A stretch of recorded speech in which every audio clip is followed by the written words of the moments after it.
like to ask you some questions about Russian Room. Your project Russian Room. It was made specially for Manifesta. Yes. Yeah. I mean, the pictures, some of them are older. From 1999. From 2005 and 2009 and 2014. Okay. And, so I was here before. Here in St. Petersburg? What? Here in St. Petersburg? Yes. Okay. I was actually here before. On Primorska. On Primorska. Yes. Okay. Because my hotel was at the end of the road. Oh, I see. Because the sea is down there. Yes. So I had a good time. Yeah. Your last visit was in winter, I suppose? No, it was it was this February. Ah, this February. And last time in 2005 in St. Petersburg, I came with a group of students from Frankfurt. I was professor in Städteschule. I see. So, and the main idea maybe of the Russian Room, why is Russian Room? Because it's a room in the museum or what else? No, I mean it's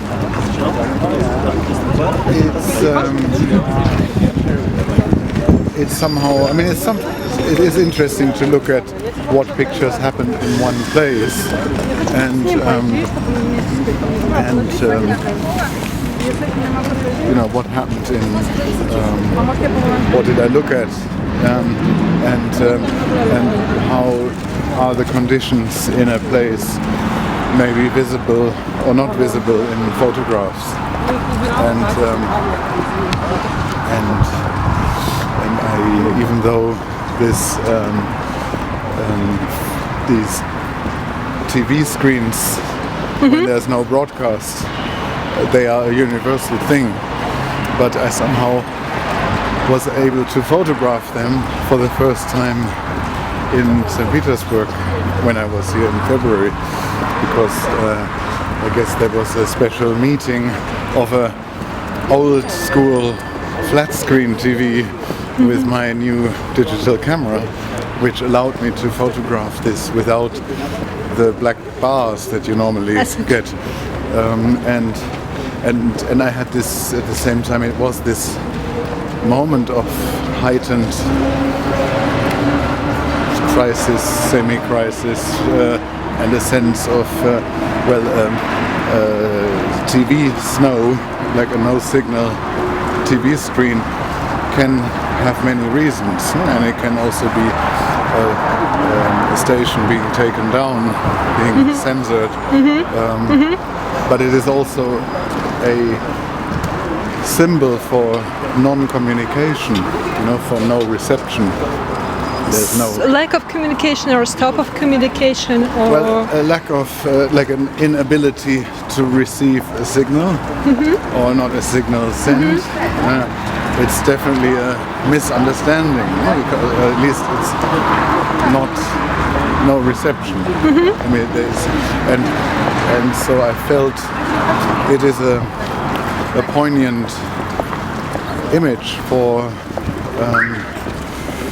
many reasons. You know, it's on the one hand interesting formally and technologically, you know, as an image of an old technology, and in terms of abstraction, in the context of my other work, but in the context of the current political situation, I felt it also had. So, did you receive such a feeling from Russia? Well, a sense of confusion is certainly around all of us.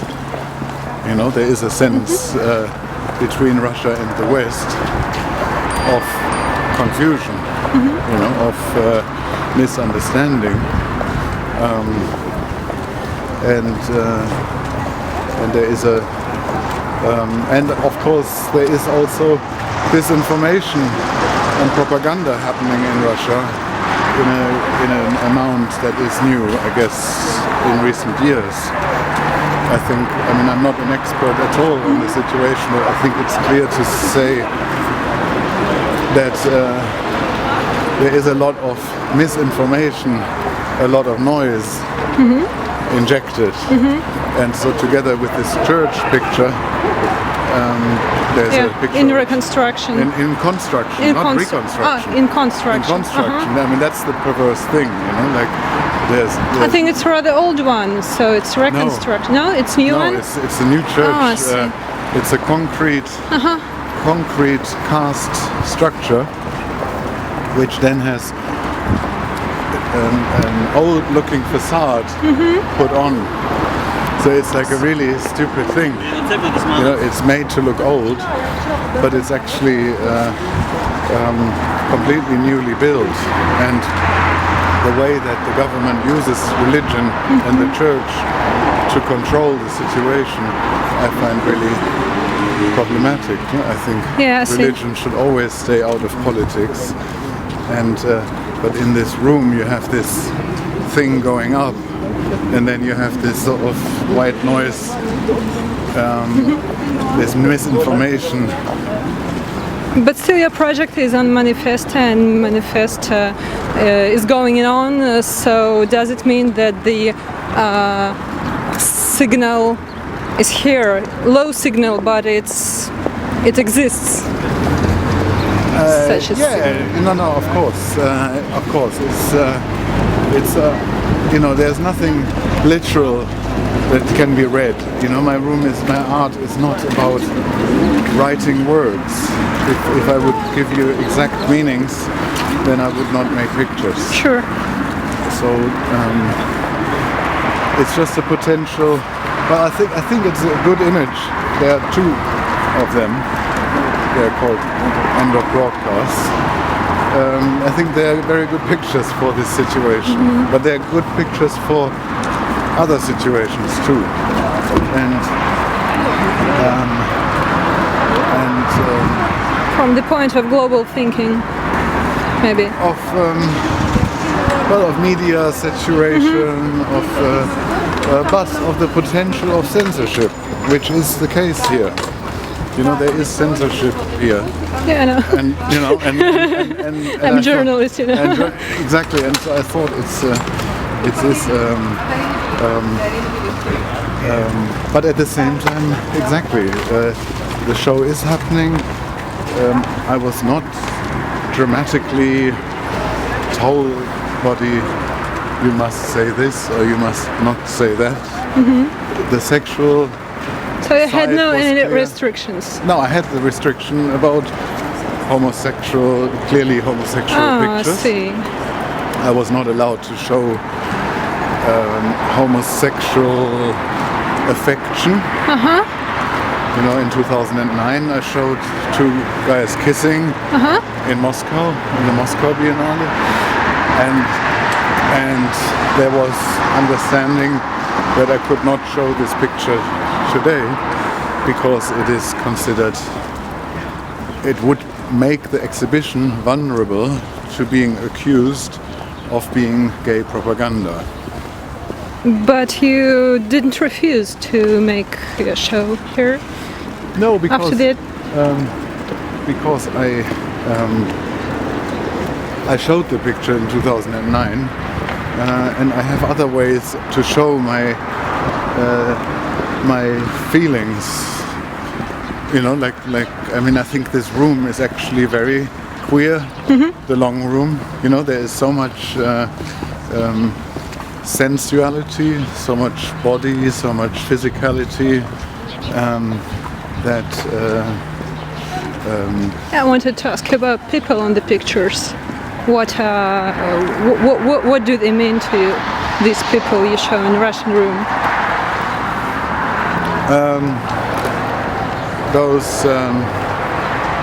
Some people in the corner, little pictures. It's just life. Just life. It's just you know, like that's exactly what I wanted to to also include, like the reality is everywhere in the world there are nice people and life goes on.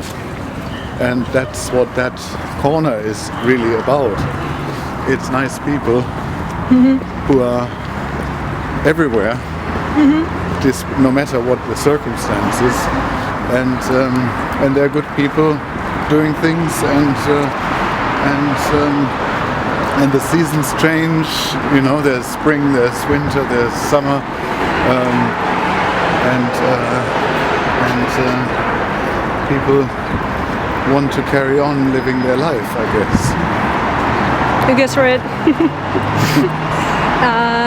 Some question about the main room of the exposition. What are the pictures? So and then this picture of the facade breaking down. Yeah. I took that in 2005 in Moscow. That's of course also such a strong metaphor. Like for things, when the facade comes down. Yeah. And the way one deals with it, it's a very human and funny picture, but of course it's also quite telling. And then on the other hand, they're building something new and put an old facade on it, which is like a dishonesty, I find. Yeah, it's ridiculous. Yeah. And then this car is after dirty yes. Audi.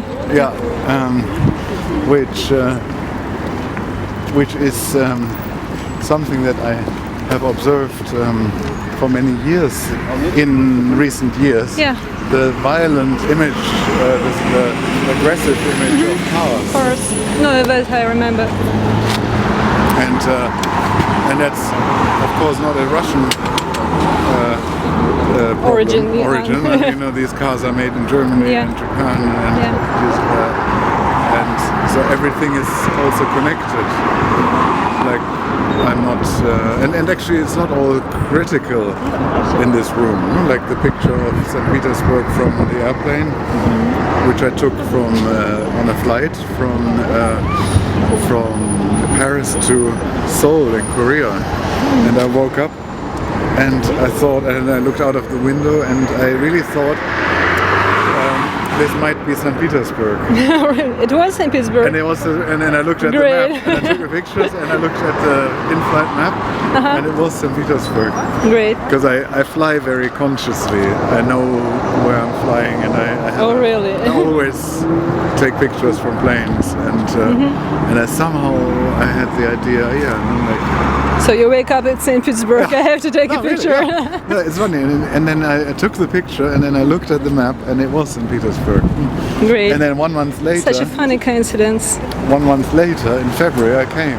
But so there's something, and then the color, the gold color of that light, which is the light from 5 million people, from 10 kilometers high, through the clouds. That gold is the same gold that is in the Hermitage peacock picture. I don't know. And then this Hermitage peacock is this old-fashioned thing from the Tsarist times, but it's reproduced on a high-definition screen. But then I photographed it in a way that this black line appeared. What is this black line? It's something in front of. It's electronic frequency change. I see. Which I use to. Sorry, I'm photographing on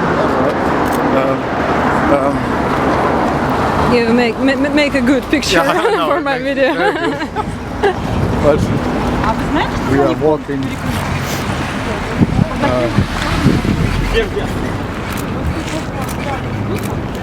I'm working on an ongoing architecture project. I see. Which is at the moment on view in the Architecture Biennale in Venice. You can see pictures on my website. Okay. And it's ongoing, and so whenever I see interesting architecture, I take a picture. But let's get back to the... about the main room. Yes. Maybe some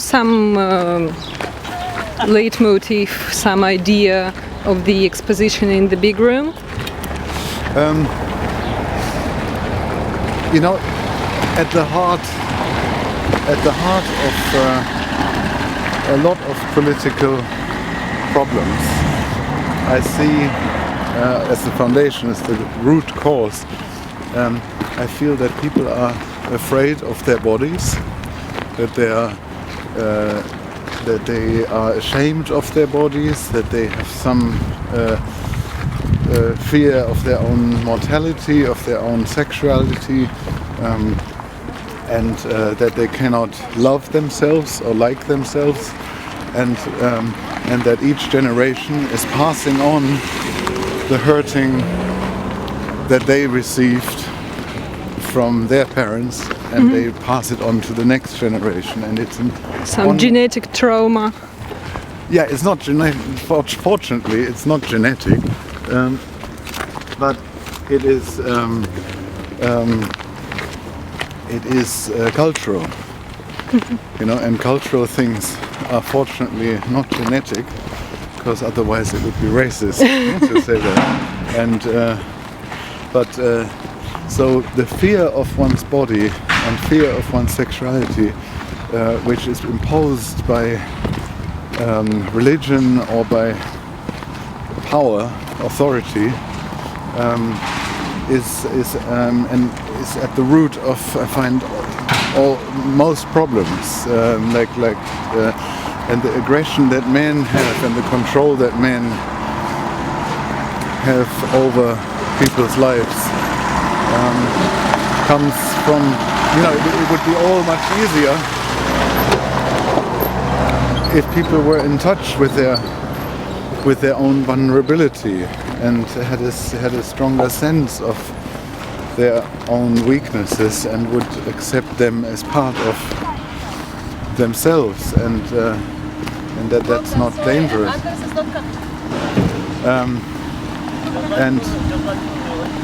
And really these photographs in that room, like a core of the photographs that I have been working on the last 25 years, they're always about looking at the body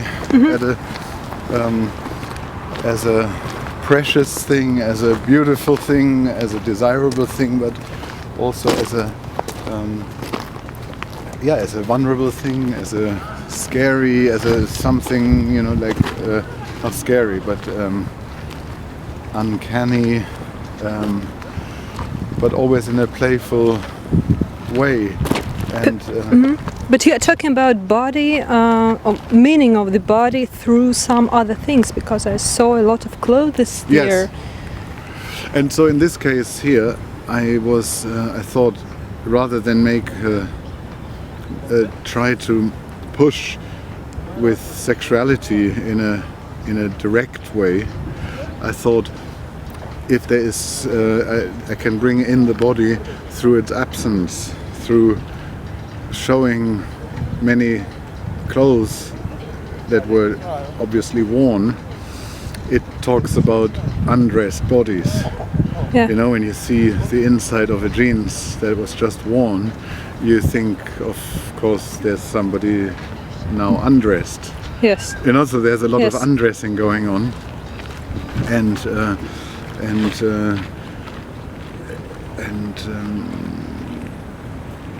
yeah, just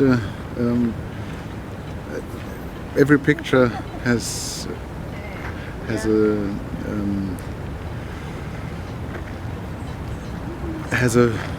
warm, is heartfelt. You know, there's a lot of love I feel, or personally, and I know that because when I took them, in each one there was a warm feeling, I guess. I see. And so collectively, it's a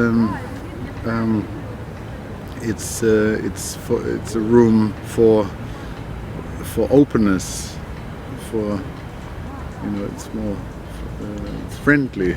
It's not dividing.